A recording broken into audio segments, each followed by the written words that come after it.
तो अब छोड़िए बाजार के महंगे मिलावट और केमिकल वाले फ्रोज़न पकौड़े, और ये चिकन पकौड़ा अगर आप घर में बनाते हैं तो बाजार के मुकाबले में बहुत ज़्यादा सस्ते पड़ते हैं और थोड़े से चिकन से ढेर सारे बनकर तैयार हो जाते हैं। बस आपने कोशिश करनी है कि वीडियो आखिर तक देखें ताकि आपकी चीज़ें ज़ाया ना हो और परफेक्ट रेसिपी बनकर तैयार हो सके। बिस्मिल्लाहिर्रहमानिर्रहीम। अस्सलाम वालेकुम फ्रेंड्स, उम्मीद है आप सब खैरियत से होंगे। चिकन पकौड़ा बनाने के लिए थाई पीसेस का इस्तेमाल किया जाता है, क्योंकि अगर आप चेस्ट पीसेस का इस्तेमाल करेंगे तो चिकन पकौड़ा एकदम ड्राई बनकर तैयार होंगे। और यहाँ हमने चिकन पकौड़ा को फ्रीज करना है, और जब आप फ्रीज किए हुए चिकन पकौड़ा रीफ्राई करेंगे तो बिल्कुल ऐसे ही बनकर तैयार होंगे जैसा कि आपने बिल्कुल ये फ्रेश तैयार किए हैं, यानी कि बाहर से करारे और अंदर से बिल्कुल नरम मुलायम। ये मैंने आधा किलो बोनलेस थाई पीसेस लिए हैं, जिन्हें मैंने छोटे पीसेस में कट कर लिया है। चिकन में ये मैंने 1 टीस्पून नमक शामिल किया है, 1/4 teaspoon baking soda, 2 table spoon सफ़ेद सिरका, 1 टीस्पून लहसुन अदरक का पेस्ट। अब इन तमाम अज़ा को चिकन में बहुत अच्छे तरीके से मिक्स कर देंगे। सिरका और सोडा चिकन को मक्खन की तरह नरम मुलायम कर देगा। इससे चिकन का कुकिंग टाइम कम हो जाता है और पकौड़े तलते वक्त चिकन बहुत जल्दी से गल जाता है, जिसके नतीजे में चिकन अंदर से जूसी और सॉफ्ट रहती है। तमाम अज़ा को चिकन में मिक्स कर लेने के बाद बोल को कवर कर देना है और कम से कम आधा घंटा मैरिनेशन का टाइम देना है। यहाँ काफ़ी ठंड है तो मैं रूम टेम्परेचर पर इसे ऐसे ही आधा घंटा रहने दूंगी। ये मैंने 2 अदद थोड़े बड़े साइज की दरमियानी प्याज ली है, जिन्हें मैंने बिल्कुल बारीक बारीक काट लिया है। प्याज के इस्तेमाल से चिकन पकौड़ों की क्वांटिटी बढ़ेगी और दूसरा बहुत ज़्यादा क्रिस्पी बनकर तैयार होंगे। जो व्यूवर्स KNN या दूसरे ब्रांडेड फ्रोज़न चिकन पकौड़ा इस्तेमाल करते हैं वो जानते होंगे कि उनमें भी प्याज का इस्तेमाल किया जाता है। अगर आप बिल्कुल फ्रेश पकौड़े बना रहे हैं, यानी कि फ्रीज करने के लिए नहीं बना रहे, तो आपको ये स्टेप करने की ज़रूरत नहीं है, यानी कि आप ये प्रोसेस किए बगैर डायरेक्ट प्याज को इस्तेमाल कर सकते हैं। ये हम फ्रीज करने के लिए पकौड़े बना रहे हैं तो थोड़ा प्रोसेस चेंज हो जाता है। तो यहाँ मैंने प्याज में सिर्फ 1/2 टीस्पून नमक शामिल किया है। नमक को अच्छे तरीके से प्याज में मिक्स कर देंगे और बोल को कवर करके थोड़ी देर तकरीबन यही 10 से 15 मिनट साइड पे रखेंगे ताकि प्याज अपना पानी छोड़ दे। मैंने तकरीबन 15 मिनट प्याज को रेस्ट दिया है। अब प्याज को हमने मसल लेना है और मसल लेने के बाद आप देखिए इस तरह से प्याज को निचोड़ लेना है ताकि अच्छे तरीके से इसमें से पानी निकल जाए। आप देखिए पकौड़ों में ये इस्तेमाल करने के लिए प्याज तैयार है और इसमें से ये पानी सेपरेट हुआ है जिसे हम फेंक देंगे। चिकन को सिरके और बेकिंग सोडे में मैरिनेट कर लेने के बाद अब इसमें हम चंद अज्जा शामिल करेंगे। 1 टीस्पून लाल मिर्च पाउडर, 1 टीस्पून कुटी हुई लाल मिर्चें, 1/4 टीस्पून हल्दी पाउडर, 1/2 टीस्पून कुटी हुई काली मिर्चें, सिर्फ 1/4 टीस्पून पिसा हुआ गरम मसाला, 1 teaspoon homemade chaat masala, 1 teaspoon सफ़ेद ज़ीरा क्रश करके डालेंगे और ये 1 टेबल स्पून साबुत धनिया क्रश करके शामिल किया है। इसमें ये पानी सेपरेट की हुई प्याज शामिल की है। अब प्याज को तमाम अज़्ज़ा के साथ मसलते हुए यकजान कर लेना है।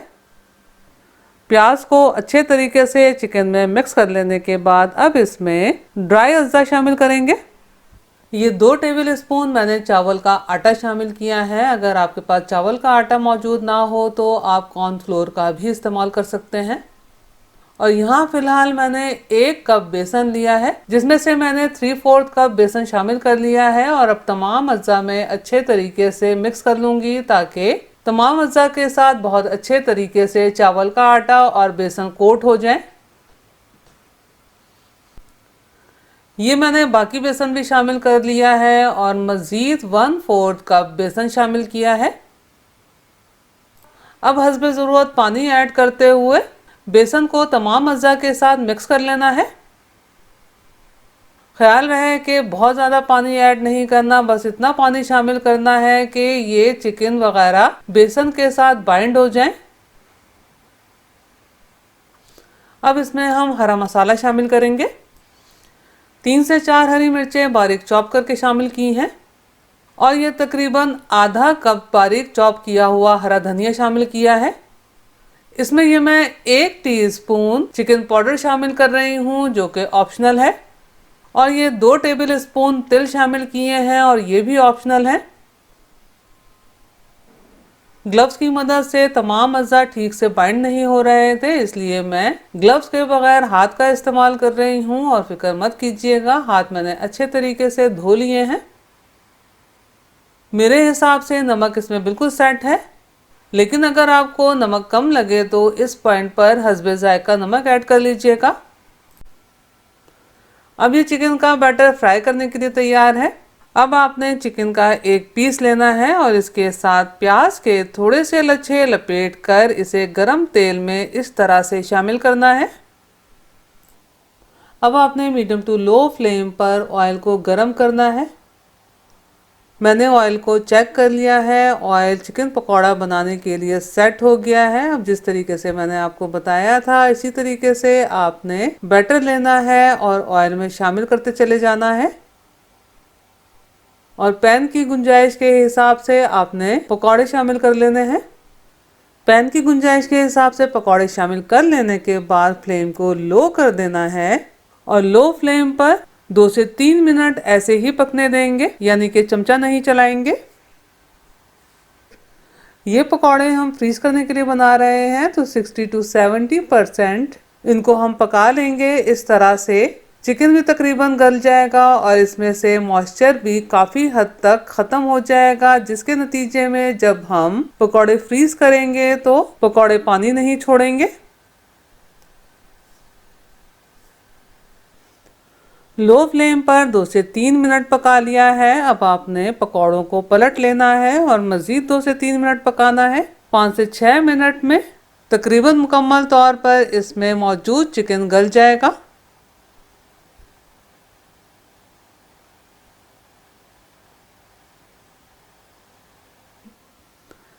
ये पकौड़े फ्रीज करने के लिए फ्राई हो गए हैं। अब इन्हें टिश्यू पेपर पे निकाल लेना है ताकि एक्सेस ऑयल निकल जाए। अब बस तमाम पकौड़े फ्रीज करने के लिए सेम प्रोसेस से फ्राई कर लेंगे। आप देखिए ये पकौड़े फ्रीज करने के लिए तैयार हैं। अब इन्हें ट्रे पर तरतीब से फैला देना है और रूम टेम्परेचर पर ठंडा हो जाने के बाद फ्रीज करना है। मैं आपको फ्रीज किए हुए पकौड़े भी फ्राई करने का तरीका बताऊंगी और अभी थोड़े से पकौड़े मैं आपको फुल फ्राई करने का तरीका बता देती हूँ। मीडियम टू लो फ्लेम पर गरम किए हुए ऑयल में आपने सेम प्रोसेस से पकौड़े शामिल करने हैं। मीडियम टू लो फ्लेम पर ही 1.5 से 2 मिनट पकाना है और फिर आपने पकौड़ों को पलट लेना है और मज़ीद मीडियम टू लो फ्लेम पर पकने देना है और मीडियम टू लो फ्लेम पर ही अच्छा सा पकौड़ों पर कलर आ जाने तक फ्राई कर लेना है। आप देखिए पकौड़े आपको देखने में ही पता चल रहे होंगे कि कितने अच्छे ज़बरदस्त और क्रिस्पी बनकर तैयार हुए हैं। पकौड़ों में चिकन इतना नरम और टेंडर है कि आपके पकौड़े मिनटों में फ्राई होकर झटपट तैयार हो जाएंगे। 7 से 8 मिनट में ये पकौड़े बहुत अच्छे फ्राई होकर तैयार हो जाते हैं। अब देखिए ये पकौड़े बिल्कुल पत्थर की तरह जम गए हैं। अब आप इन्हें एयर टाइट बॉक्स में या फिर जिप बैग में ट्रांसफ़र करके फ्रीज कर सकते हैं। मैं आपको इन जमे हुए पकौड़ों को फ्राई करने का तरीका भी बता देती हूँ। जमे हुए पकौड़े आपने फ्राई करने के लिए मीडियम फ्लेम पर ऑयल को तेज़ गरम करना है और फिर इसमें पकौड़े शामिल करने हैं। क्योंकि पकौड़े जमे हुए हैं, जब तेल में शामिल होंगे तो एकदम ऑयल का टेम्परेचर डाउन हो जाएगा, इसलिए टेम्परेचर थोड़ा ज़्यादा रखेंगे और ख्याल रहे कि पकौड़े हमने जमे हुए ही फ्राई करने हैं, यानी कि इन्हें डिफ्रॉस्ट नहीं करना। पैन की गुंजाइश के हिसाब से पकौड़े शामिल कर लेने के बाद आपने मीडियम फ्लेम पर ही अलट पलट करते हुए अच्छा सा गोल्डन फ्राई हो जाने तक इन्हें फ्राई कर लेना है। आप देखिए ये पकौड़े कितने अच्छे फ्राई होकर तैयार हुए हैं। अंदर से बिल्कुल नरम और बाहर से क्रिस्पी। मैं आपको इनका रिजल्ट भी चेक करवाऊंगी कि कितने बेहतरीन ये फ्राई हुए हैं। मैंने आपको ये फ्रोज़न पकौड़े बहुत अच्छे तरीके से बनाना बताए हैं, तो आपने मेरे तरीके से ये पकौड़े बनाकर ज़रूर फ्रीज करने हैं और मुझे कमेंट्स करके बताना है कि आपको मेरी ये रेसिपी कैसी लगी। अगर आपको मेरा काम थोड़ा सा भी पसंद आया हो तो मेरी वीडियो को लाइक कीजिए, अपने दोस्त अहबाब में शेयर कीजिए, चैनल को सब्सक्राइब करना और बेल बटन को क्लिक करना बिल्कुल भी मत भूलिएगा। अल्लाह हम सब का दस्तरख्वान हलाल रिस्क से वसी तर फरमाए, आमीन। मुझे और मेरी फैमिली को भी अपनी दुआओं में याद रखिएगा। अपना और अपनी फैमिली का बहुत ख्याल रखिएगा। अगली रेसिपी की वीडियो तक के लिए अल्लाह हाफिज।